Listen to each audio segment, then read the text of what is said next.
এক তো গতকাল রাতে বগুড়া জেলে ট্রান্সফার করছে মাস্টার। ভালোই হয়েছে, সব চোর বাটপার এখন জেলে একসাথে গলাগাটি ধরে শিক্ষা নিক। আর এখন থেকে এমপির সকল কার্যক্রম ডিসি সাহেব হ্যান্ডেল করবি।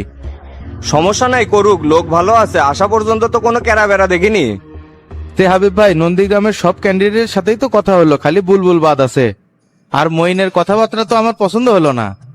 ভিতরে বংশ গৌরব আছে, এরকম লোক দিয়ে কখনো জনগণের সেবা করা যায় না। এক সভাপতির পদ দিলে তো কর্মীগণের সাথে দূরত্ব বেড়ে যাবি। কথা খারাপ কওনি, সেই হিসেবে নান্টু ভালো আছে, কর্মী বান্ধব, খালি ফিটনেস কম। নেতা হবার গেলে মোটামুটি ফিটনেসেরও দরকার আছে। এখন বুলবুলের সাথে কথা কই, আর বক্তব্য না শুনে কোনো ডিসিশন নিবার চাচ্ছি না। ভাই আসসালামু আলাইকুম। ওয়ালাইকুম আসসালাম। বুলবুল আচ্ছু, বসেক। ধন্যবাদ ভাই, বসতেছি। তোর চোখ মুখ উঙ্গা শুকনা শুকনা লাগিচ্ছে, কে অসুস্থ নাকি? আলহামদুলিল্লাহ ভাই, ভালোই আছি। গতকাল একটু ঘুম কম আছে তো সেই জন্য এইরকম দেখাচ্ছে। ঘুম কম হচ্ছে কিসে, কমিটির টেনশনে নাকি? না ভাই, সম্মান দেওয়ার মালিক আল্লাহ, ওটা নিয়ে টেনশন কর্ম কি জন্য? নেতা কর্মীদের সাথে বেশি বেশি চা খেলে মাঝে মাঝে ঘুমের এইরকম ডিস্টার্ব হয়। ঠিকই আছে, সাংগঠনিক কাজ গতিশীলতার স্বার্থে নেতার জ্বর হবে, হাঁটু ব্যথা হবে, সর্দি হবে, এগুলা কমন ব্যাপার। তে নন্দীগ্রামের কি অবস্থা কত? অবস্থা আর আমি কি কমো ভাই, সব বিষয়ে তো আপনারা অবগত আছেন। বিগত কমিটি যেভাবে ত্রাসের রাজ্য তৈরি করছিল, এগুলো মোকাবেলা করতে করতে কোন রকম বেঁচে আছি ভাই। যে সততা দেখাবার চাচ্চুরে বুলবুল, রাজনীতির তো এটা গ্রান্টেড নয়, পোলাপান চালাতে পারবো না। বিগত কমিটির হাফিজ আবার ধরিমারি করে ভালোই টাকা কামাচ্ছিল, কিন্তু শালা ভুলটাই করছিল হামা করে মাইনাস করে। কোনো টাকার ভাগ বগুড়া বিলে আসেনি, শালা একাই সব টাকা হজম করে ফেলাছে। এখন তোর কি পরিকল্পনা কত? যদি তোকে সভাপতি বানাই তাহলে কি টাকার ভাগ বগুড়া বিলে আসবি? আমি তো এইরকম ইনকামের রাজনীতি বিশ্বাস করি না ভাই। আর যে সিস্টেমের কথা করছেন, এগুলো করলে তো আদর্শের সাথে বেইমানি করা হয়ে যাবে। তাহলে তো তুই এই প্রতিযোগিতা হারে যাবো রে বুলবুল। আসলে আমরা নন্দীগ্রামে এমন একজন সভাপতি যাচ্ছি যার মাধ্যমে আমাদের ম্যান্ডেটও ধরে রাখা যাবে, আবার কামাইয়ের ভাগও বেশি আসবি। তাহলে ভাই হামাক দিয়ে আর এলে রাজনীতি হবি না। এতদিন যে নেতাকর্মীদের সংগ্রাম আর সততার কথা বলে আছি, সেগুলো তো আমি রক্ষা করতে পারবো না। আবার যদি কামাইয়ের লাইন করবে যায়, নন্দীগ্রামে মাদক, চাঁদাবাজি, সন্ত্রাসীর রাজনীতি চলে আসে, তাহলে পরিবর্তন কেমনে হলো? হ্যাঁ সেটাই, তাহলে তো তোকে সভাপতির পদ দেওয়া যাচ্ছে না। কি করছ রে বুলবুল? আমি পদের জন্য রাজনীতিতে আসিনি ভাই, এই নোংরা পলিটিক্স পরিবর্তনের জন্য আসছি। এখন এই পদ পেয়েও যদি আমার এগুলাই করা লাগে, তাহলে আর এই পদ না পেলেও আমার কোনো আফসোস নাই। ঠিক আছে, তাহলে তুই চলে যা। সবার সাথেই যেহেতু কথাবার্তা হয়েছে, সন্ধ্যের মধ্যে আমরা যাচাই বাছাই করে সভাপতি আর সেক্রেটারি পদ ঘোষণা করে দিব। ঠিক আছে ভাই, আপনাদের যেটা ভালো মনে হয় সেটাই করেন। আমি তাহলে উঠলাম। আসসালামু আলাইকুম। ওয়ালাইকুম আসসালাম। কি মাস্টার, কি বুঝলা?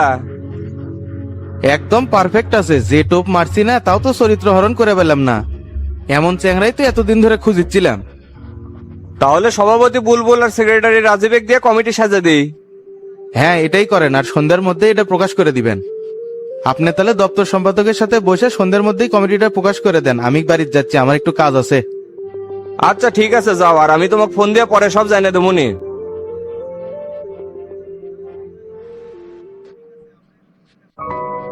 সামান্য ভুলের কারণে সব বরবাদ হয়ে গেল। রাজনীতির এই সাপলুডু খেলায় আপন লোকের ষড়যন্ত্রের কারণে সারা জীবন খালি সাপের মুখেই পড়লাম। এত টাকা পয়সা কামাই করে কি হলো, সেটা দিয়ে তো আর ক্ষমতা ধরে রাখতে পারলাম না।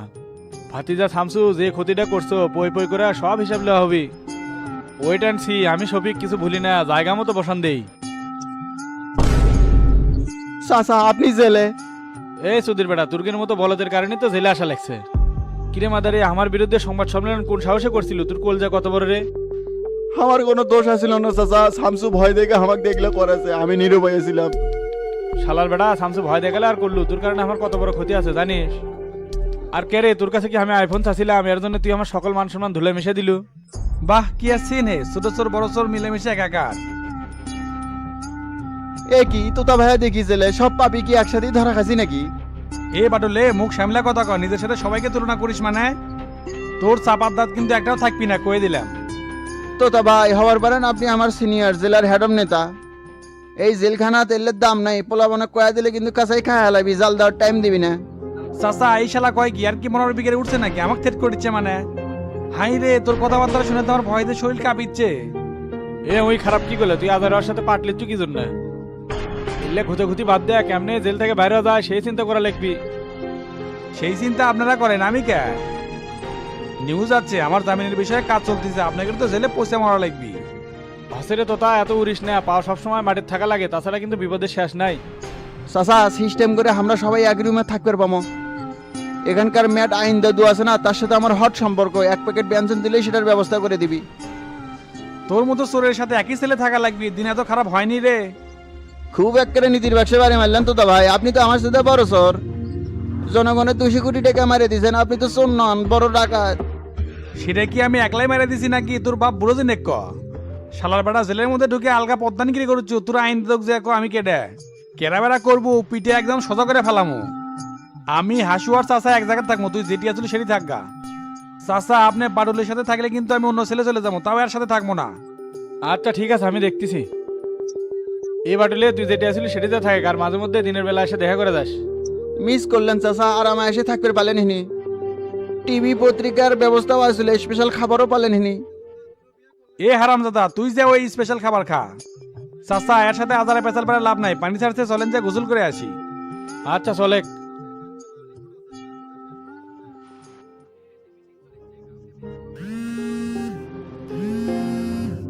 এ ফটিক কেমন কল দিচ্ছে এতদিন পরে? এতদিন পর আমার কথা মনে পড়লো বে। তো কতবারই যে কল দিছি, একটা বড় রিসিভ করিসনি, বন্দুক ভুলে গেছো না? এ বন্ধু, বিদেশে থাকলে তো অনেক ব্যস্ততার মধ্যে থাকা লাগে, তার মধ্যে ফোনও নষ্ট হয়ে গেছিল, পরে আয়নাল ভাইয়ের কাছ থেকে তোর নাম্বার নিলাম। সে কিংকে আসতো বন্ধু, আমি তো বাংলাদেশে আসিচ্ছি, একটু পর আমার ফ্লাইট। এস তুই এয়ারপোর্টে এসে কল দিছু যে একটু পর ফ্লাইট? আমার একটা সানগ্লাস, মানি ব্যাগ, লেদারের জ্যাকেট আর জুতা লাগলো নি। ভাই ভাই আমার জন্য একটা ঘড়ি আনবার কন। হেস চুপ থাক, আগে আমার গুলাই নেই, ঘড়ি তো ঘকার মার্কেট থেকে কিনে দেবনি। এ বন্ধু চাপ নিস না, সানগ্লাস, মানি ব্যাগ, জুতা, লেদারের জ্যাকেট সব ডবল ডবল আনছে, তোর যেটা পছন্দ হয় সেটা নিস। তাহলে যেটা পছন্দ হয় সেটা না, আমি ডাবল ডাবল করে লিমু তাহলে। আচ্ছা নিচে নিবে, আমি তো সন্ধ্যার মধ্যে ইনশাল্লাহ ঢাকা এয়ারপোর্টে পৌঁছামো। সন্ধ্যাবেলা আসবো, তাহলে আমি ঢাকা এয়ারপোর্টে যা তোকে রিসিভ করি, আমি তো এখন ল্যান্ড ক্রুজার চালাইবে। আচ্ছা আশেক, চাপা তো দেখিচ্ছে আগের মতনই আছে। চাপা নাবে দেখলেই বুঝে পারবো না, একবারে চকচকা ল্যান্ড ক্রুজার। ঠিক আছে এ দোস্ত থাক, প্লেনে ওঠার সময় হয়ে গেছে।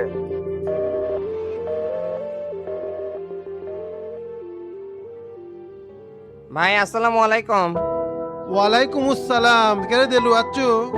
হ ভাই, মিজান তো কোসে আপনার সাথে দেখা করে সব বুঝে নিবেন। এটি মিজানের কথায় কিছু হয় নাই রে, চেয়ারম্যান কোথা থেকে আমি রাজি হচ্ছি। শোন, দায়িত্ব যেটাই হোক সেটা ঠিকঠাক মতো পালন করাই গুরুত্বপূর্ণ।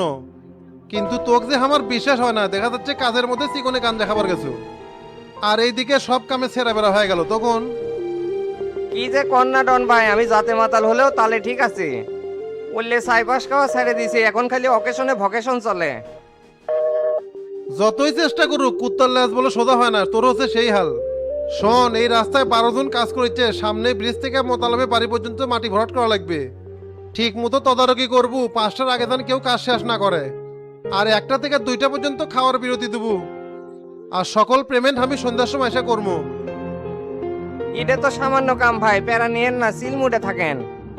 আমি সিসি ক্যামেরার মতো সকল কামের উপর নজর রাখবো। হ, সেটা দেখা যাবে। প্রথম দিন হিসাবে সহজ কামি দিলাম, দেখি কি পারফরমেন্স দেখা পারিস। আচ্ছা ঠিক আছে ভাই।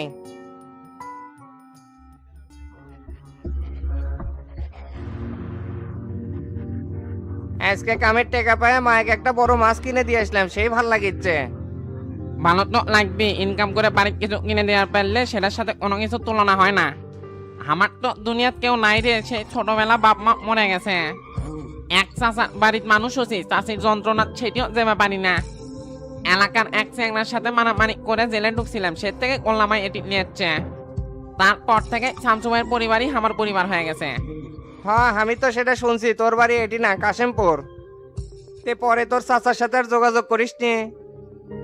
কৃষক করবি, ওই দরজাল মহিলার বাড়ি তার জীবনেও যাবো না। যেটি বাপ মাই বেঁচে নাই, সেটি চাচার কথা ভেবে লাভ আছে? হোক রে দোস্ত, মনে কষ্ট নিস না, বাপ মা কারো চিরদিন বেঁচে থাকে না। কে রে, তোগের আমি খুঁজিচ্ছি আর তোরা এটি বসে আছো। হ্যাঁ আমরা তো রাত করে এটি আড্ডা দিতে হামা করে খুঁজিচ্ছ কি জন্যে? নাকি পুরাতন ধান্দা নিয়ে যাচ্ছ আবার? না রে, সেটা না, মন মেজাজ খুব খারাপ হয়ে আছে। ও সেই জন্য দোকান খুলনি, আমি আরো সিগারেট নিবার গেছিলাম, যাই দেখে দোকান বন্ধ। দোকান খুলি নেই, চাবি তো রাব্বির কাছে আছে, উই আসে নাই, আর ওর নাম্বারও বন্ধ। আসে নাই মানে? গতকাল রাতে না দেখলাম হনফন করে ব্যাগ নিয়ে কুটিবেন যাচ্ছে। হ আইনাল ভাই, আমিও তো ওটি আসিলাম, আমিও জিজ্ঞেস করলাম যে কোটি যাস, আমার কিছু না করে তত্তর করে চলে গেল। তে কাহিনী কি, ওর সাথে কি তোমার কোনো ঝামেলা আছে নাকি? না রে, কিছুই হয় নাই। তোরা কি এটিতে থাকবো? না না, বাড়ি মিলে যাওয়া লাগবে, দেরি করলে মাস্টার চাচা রাগ করে। কেন তুই এখনই যাবো? এলে কি করবো, খাবো না? না না, আজকার খামু না, কালকে খামুনি। আচ্ছা ঠিক আছে, না খাইলে আর কি করার, আমি একলাই খাই। তে আইনাল ভাই চলো একসাথে যাই। আচ্ছা চলে।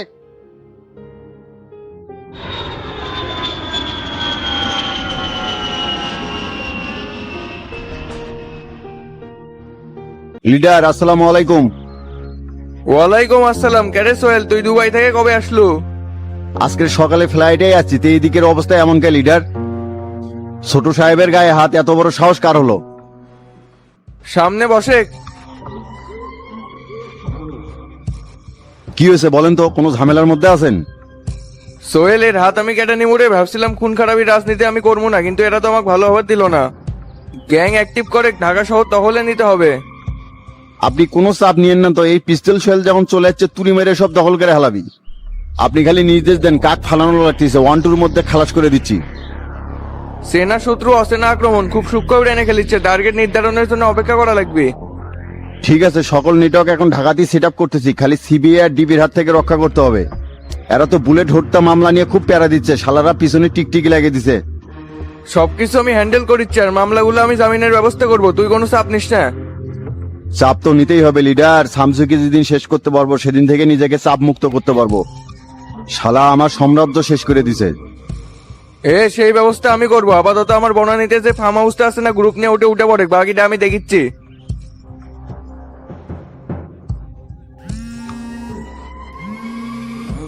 স্যার আসসালামু আলাইকুম। ওয়ালাইকুম আসসালাম। জব্বার বলো। স্যার সেদিন আপনার গোডাউনে একটা চিকন করে ছেলে ঢুকছিল, আমরা সিসিটিভি ফুটেজ যাচাই বাছাই করে দেখছি, ফেস বোঝা যাচ্ছে না। তোমাদের কাজ কাম আমার পছন্দ হচ্ছে না। এডিসি কামরুল কি ঘুমায় নাকি? এই শহরে কিন্তু আগুন জ্বলবে, আগুন, সেই আগুনে কিন্তু 2-4টা অফিসারও ভস্ম হয়ে যাবে পারে। স্যার আমরা তো চেষ্টা করে যাচ্ছি। এই মিয়া চেষ্টা না, সব কয়টার অবস্থা আমি খারাপ করে ভালো। আর এই চিকন শালার বেটাকে তাড়াতাড়ি বের করো। এইদিকে তো আপনার বেটাও একটা ঝামেলা করছে, ব্রাক ইউনিভার্সিটির একটা স্টুডেন্টকে তুলে নিয়ে এসে মারধর করছে, যার জন্য এটা ঘটে গেছে। ওই ছেলেকেও তো খুঁজে পাওয়া যাচ্ছে না, ওই ছেলেকে খুঁজে পেতে ভিকটিম খুঁজে পেতাম। তাহলে ওকে খুঁজে বের করো, দেশ ছেড়ে তো আর বালাইনি। আমার ছেলের রক্তের দাগ কিন্তু এখনো শুকায়নি জব্বার, আমি কিন্তু ঢাকা শহরে রক্তের বন্যা বয়ে দেবো। স্যার আমরা দেখতেছি, আপনি একটু শান্ত হন তো।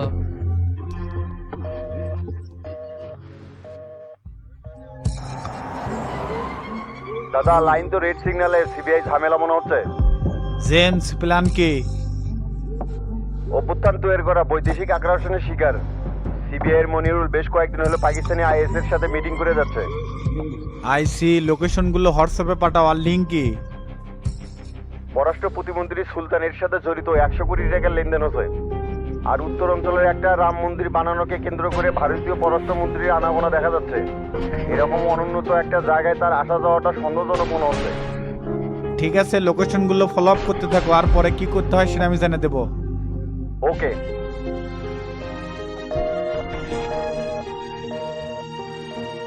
পুলিশের চাকরি করা খুব প্যারা হয়ে যাচ্ছে স্যার, জানলে চাকরির জীবনেও ঢুকতাম না। এই কথা কেন বলতেছ নজরুল? বলবো না স্যার, সারাদিন এত পরিশ্রম করি, অথচ নেতারা সুযোগ পেলে আচ্ছা মতো ঝাড়ে। তোফাইলে প্রেস সেক্রেটারি, পারলে তো আমার চাকরি খায় ফেলায়। শালার নেতার চাইতে চাকর বাকিরেরই গরম বেশি, হাত দেওয়াই যায় না, ছ্যাত করে ওঠে। আর বেটাটা মনে করছেন ভালো, শালা খুব খারাপ, এই পর্যন্ত অনেক মেয়ের জীবন নষ্ট করছে। বাপের ক্ষমতা কাজে লাগায়, এমন কোনো কাজ নাই যে ওই করা বাদ রাখছে। মানুষজন তো ভয়েতেই কমপ্লেন করে না। হ্যাঁ সেটা তো আমি বুঝি। সবই যখন বোঝেন স্যার, তাহলে এই চ্যাংরাকে মারার ভিকটিমকে আমরা হন্য হয়ে খুঁজতেছি কেন? এত করে দেশের কি লাভ হচ্ছে? এই চাকরির উপর দিন দিন আমার ঘৃণা চলে আসছে। এল্লা 2 নাম্বার লোকের কাজ আর করতে ইচ্ছা করতেছে না স্যার। চাকরি কি হারাবে চাও নাকি? পুলিশের চাকরি করবে গেলে পাওয়ারফুল নেতা সহযোগী হওয়া লাগে। এখনই কোনো বিপদে পড়ো, ওই নেতাই তোমাকে বাঁচাবি। এমনি তো নয়, স্বার্থে বাঁচাবি স্যার। তার চেয়ে মিরপুরের ডাকাতির মামলাটা আমাকে দিয়ে দেন, আমি তোফাইলের কাজ করব না। এটা এসআই মনির এক দিয়ে করান। সব কাম কি সবাক দিয়ে হয়? এডিসি স্যার ফোন দিয়ে বারবার প্যারা দিচ্ছে। 24 ঘন্টার মধ্যে এই ভিকটিমে খুঁজে বার করা লাগবে, না হলে সবার অবস্থা খারাপ করে দিবি। আমার চাকরি গেলে যাক স্যার, তাও আমি আলগা আবেদারি করতে পারবো না। ডিগ্রি নিয়ে পুলিশে জয়েন করছি, দেশের জন্য কাজ করতে চাই। আজ এই রকমে যুক্ত হয়ে অযথা সময় নষ্ট করবার চাচ্ছি না। নজরুল, তুমি একজন ওসির সামনে এইভাবে কথা বলতে পারো না। বলবো নাতে কি করবো? আপনারা তো আসল লোককে বাদ দিয়ে ভুল লোকের পিছনে চাপ করতেছেন। আমাদের উচিত কোপা শামসুকে সাপোর্ট দাও, এই বেড়াই ঠিক আছে। দেশের জন্য সবকিছু কোরবান করতে রাজি আছে, এরকম লোকের পিছনে কাজ করতে পারলে নিজেকে ধন্য মনে করতাম। কিছু মনে করেন না স্যার, মনের দুঃখে আজকে অনেক কথা বলে ফেললাম। তোমার কথা আমি বুঝি নজরুল, সরকারের নির্দেশে আমাদের চলতে হয়। প্রশাসনিক পলিটিক্স বোঝা বড় দায়। এখন সিসিটিভি ফুটেজগুলো আবার আনো তো, একটু ভালো করে দেখি। আচ্ছা স্যার, আনতেছি।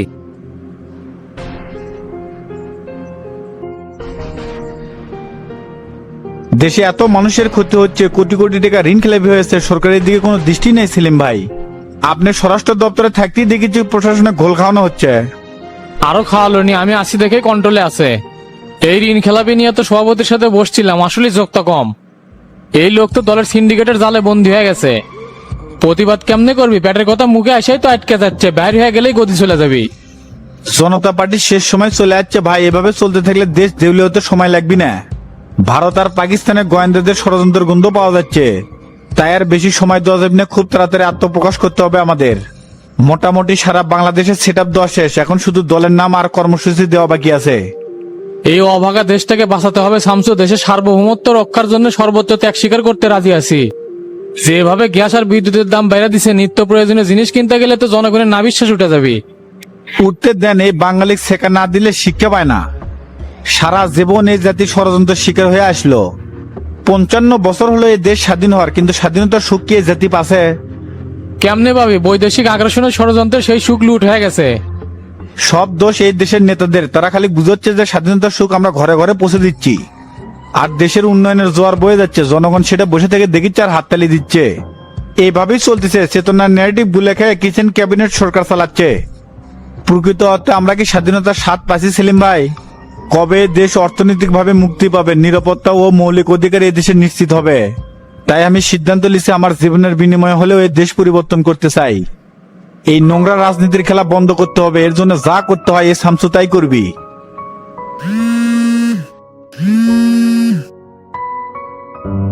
হ্যাঁ ভাই বলেন। শামসু, একটা নিউজ আছে। নিউজ? আবার কি হলো? পিস্তল সোহেল তো দেশে ঢুকছে, আমাদের নিজস্ব ইনফরমার এইমাত্র জানালো। এই শালা এখনো বাইসে আছে ভাই, সবকিছু আপনার ভুলের কারণে হচ্ছে। ওই যদি সত্যি দেশে ফিরে থাকে, নিশ্চয় কোনো উদ্দেশ্য নিয়ে আসছে। এর খোঁজ তাড়াতাড়ি বের করেন, এর সানডে মানডে ক্লোজ করে দেওয়া লাগবে। এই জন্য সাপ মারে লেওয়া বেঁচে রাখতে নাই, ভবিষ্যতের জন্য কাল হয়ে দাঁড়ায়।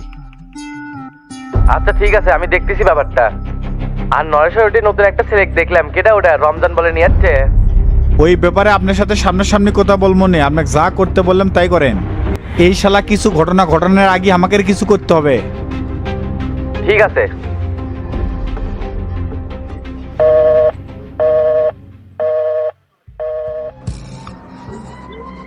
কি হয়েছে শামসু? Anything wrong? দুর্দর্শ শীর্ষ সন্ত্রাসী পিস্তল সোহেল কিভাবে দেশে ঢুকলো সেলিম ভাই?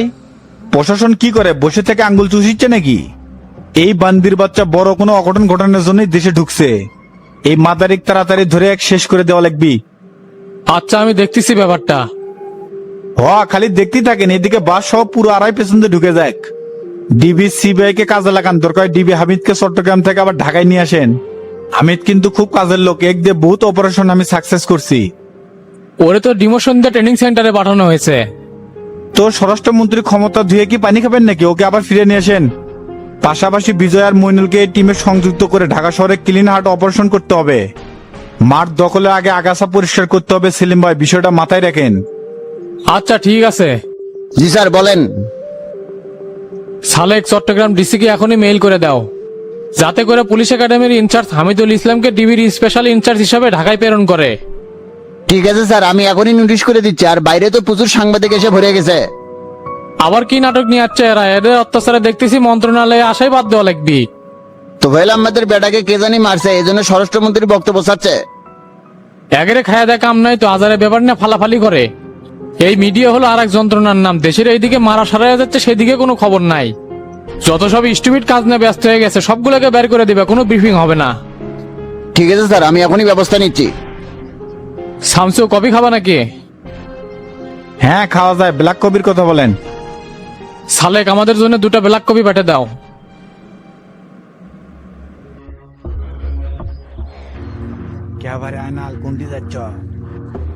আপনি কি বাড়ির উপরই আসলাম চাচা? আপনি দোকান খোলে নাই, ওর নাম্বার বন্ধ, তাই খোঁজ নিবে আসলাম। ওই তো গতকাল থেকে বাড়িতে আসে না, আমি মনে করছি তোমার সাথে দোকানে বেন ব্যস্ত। না চাচা, আমার সাথে তো ওর কোনো যোগাযোগই হয় নাই, আর দোকানে চাবি ওর কাছে। ও কি তাহলে ওই গেল কোনটি? ওর নাম্বার কখন থেকে বন্ধ পাচ্ছ? সকাল থেকে। ওই কোনটি যাবার পারে চাচা? সেটা তো আমি কর পাবো না বাপু, তার যে বোন আছে তাই তো আমার বাড়িতে এসে আছে। যেহেতু নাম্বার বন্ধ, অপেক্ষা করো, দেখো কখন আসে। আচ্ছা ঠিক আছে, আর ওই বাড়িতে আসলে আমার সাথে দেখা করবে কোয়েন। ঠিক আছে। শফিক